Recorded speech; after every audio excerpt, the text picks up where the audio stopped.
ఒక విద్యార్థి కావచ్చు, ఒక వ్యాపారస్తుడు కావచ్చు, వాడి ముందు రెండు మార్గాలు ఉన్నాయి. ఒక చిన్న ఫలితాన్ని ఇచ్చే ఒక చిన్న ఎగ్జామ్ కావచ్చు, ఎక్కువ ఫలితాన్ని ఇచ్చే ఒక పెద్ద ఎగ్జామ్ కావచ్చు విద్యార్థి ముందు ఉన్నాయి. ఉదాహరణకు ఒక గ్రూప్ 1 స్థాయి ఎగ్జామ్, ఒక గ్రూప్ 4 స్థాయి ఎగ్జామ్. వీడి కెపాసిటీ ఏంటి అంటే ఆ విద్యార్థికి తన కెపాసిటీ ఏంటి, ఏమి చేయగలడు అనే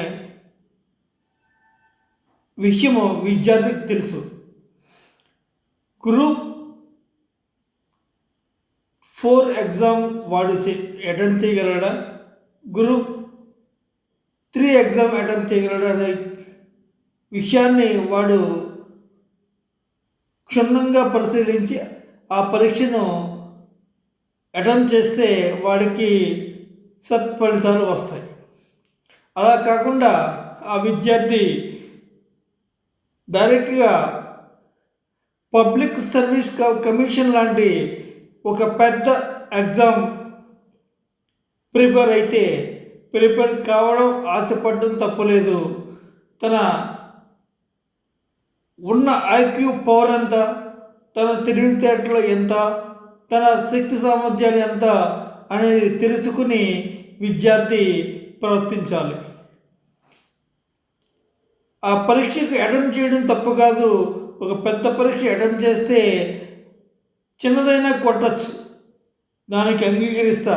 కానీ చిన్న పరీక్షను వదిలి పెద్ద పరీక్షను కోసం తన సాయశక్తులు, డబ్బు ఖర్చు పెట్టడం చాలా వ్యర్థం. అదేవిధంగా ఒక వ్యాపారస్తుడు తన వ్యాపారం చేయాలంటే తెలివితేటలతో పాటు డబ్బు కూడా కావాలి. వాడు ఆ డబ్బు ఎంత పెట్టగలడు, వాడి శక్తి సామర్థ్యాలు ఎంత. ఒక 5 లక్షలు పెట్టే వ్యాపారం చేయగలడు, 5 లక్షలు పెట్టి వ్యాపారం చేయాలి. అలా కాకుండా వాడు కనుక అతి ఆశకు పోయి ఎవరో సలహా ఇచ్చారని డబ్బు ఒక 50 లక్షలు అప్పు చేసి పెట్టి వ్యాపారం చేశాడు అనుకోండి,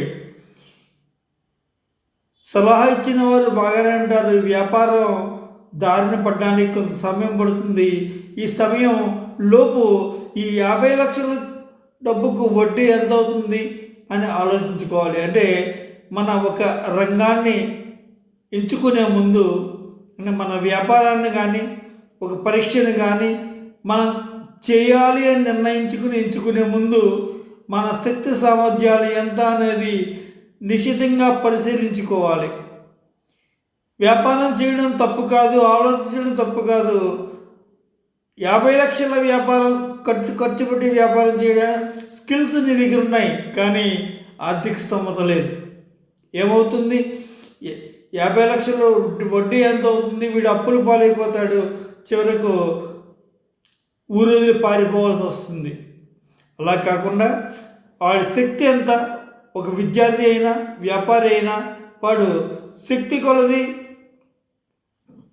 ఒక విద్యార్థి చూడండి, వాడి కెపాసిటీ ఎంతని ముందు ఒక చిన్న ఎగ్జామ్ అటెంప్ట్ చేశాడు గ్రూప్ 4, తర్వాత వాడు శక్తియుక్తులు ఉపయోగించి మరింత నాలెడ్జ్ గెయిన్ చేసి వాడు గ్రూప్ 2 కానీ గ్రూప్ 4 కానీ పబ్లిక్ సర్వీస్ కమిషన్ లాంటి పరీక్ష కానీ అటెంప్ట్ చేయడంలో తప్పులేదు.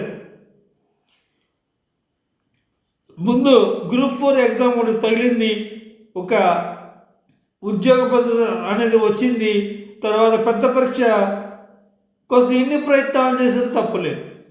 వ్యాపారస్తులు కూడా అంతే.